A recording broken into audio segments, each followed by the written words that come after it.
Records. Ashe da rai nake son ki jaruma ba da zuciyata ba, komai ruwa da iska akan ki ba za na daina kewa ba. Idan na samu zarar samun ki ba za na tanka kowa ba. Ni ban ga mai harara ba, bare na waiwaya ba. Inda ya kanki ne za na jura wahalar zuwa garin nisa.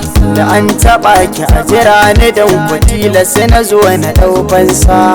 Jimirin jiran ki dai don ki zo na kalle kikin biyar Hausa. Siri na rayuwa ta ke ce kawai da kin kira da na amsa. Zuma a baki daɗi kare ta kin bani ta kira lasa.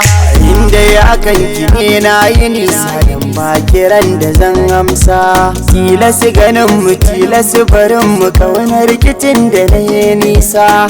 Babatin na fasa ko za a ce min ba da raifansa.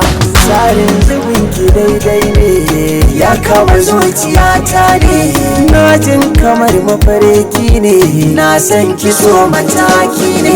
Ni ban da damuwa har zan buɗe 'yan idanuna. Kalle ki ga ki dafa da ni to me za ya damu kalbina. Yau za na yi amotin da na gane kina da tausayina. Dan yanzu na zamo waya mafatauci mai bidar gurin kwana. Na kwalla shela da sanar da iyamai ya kalamai. Daga zuciya nake kwatanta na zayyano jawabai. Idan babu ke ina ne zan saka zuciyar ta bar yawan kuna. Kowa da nasa amma ni ke ce cikar muradaina.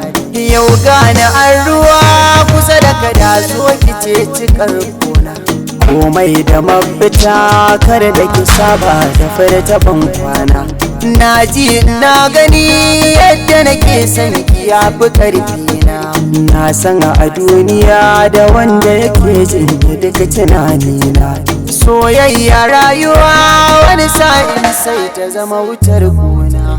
Duk wanda ke cikin ta shine jurau amma fa a gurina. So na faranta rai da ruhi ya sa ka zama kamar sarki. Kuma rayuwa da so misali daina kama da a mafarki. Samari mi haƙuri idan har mun samu so mu sa sauki. Mata mi haƙuri idan har mun samu so mu sa sauki. Masoyi yana da rana ne, masoyi yana da rana ne, masoyi yana da rana.